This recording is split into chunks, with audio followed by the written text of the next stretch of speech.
கால பைரவ வழிபாடு. காலத்தால் தீர்க்க முடியாத பிரச்சனையையும் தீர்க்கக்கூடிய வழிபாடு அப்படின்னா கால பைரவர் வழிபாட்டை சொல்லலாமுங்க. சிவ வழிபாட்டில் நமக்கு ரொம்ப முக்கியமானது இந்த கால பைரவர் வழிபாடு. கால பைரவரை நம்ம வழிபாடு செய்யாமல் சிவபெருமான் ஆலயத்திற்கு போயிட்டு வந்தோம் அப்படின்னா சிவ பூஜை அப்படிங்கிறது பூர்த்தி ஆகாது அப்படின்னு ஆன்மீக பெரியவங்க நமக்கு சொல்லி கொடுத்துருக்காங்க.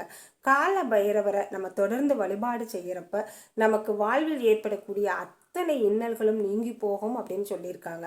கால பைரவரை நம்ம அஷ்டமி திதியில வழிபாடு செய்தால் நல்ல பலன் கிடைக்கும் அப்படின்னு சொல்லியிருக்காங்க. பௌர்ணமி திதிக்கு பின்னால வரக்கூடிய தேய்பிரை அஷ்டமி திதியில கால பைரவரை நம்ம வழிபாடு செய்கிறப்ப காலத்தால் தீர்க்க முடியாத பிரச்சனையும் தீர்ந்து போகும். கடன் கஷ்டம் எப்பேற்பட்ட பிரச்சனையாக இருந்தாலும் தீர்ந்து போகும் அப்படின்னு சொல்லியிருக்காங்க. நம்ம நம்பிக்கையோடு கால பைரவரை வழிபாடு செய்கிறப்ப நம்ம வாழ்க்கை வளமானதாக இருக்குங்க. கால பைரவர் காலத்தை நிர்ணயம் பண்ணக்கூடியவர் அப்படின்னு சொல்லியிருக்காங்க.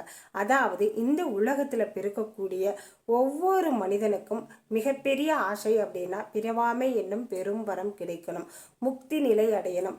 இந்த முக்தி நிலை நம்ம அடையணும் அப்படின்னா நமக்கு பாவம் புண்ணியம் இந்த இரண்டுமே இருக்கக்கூடாது.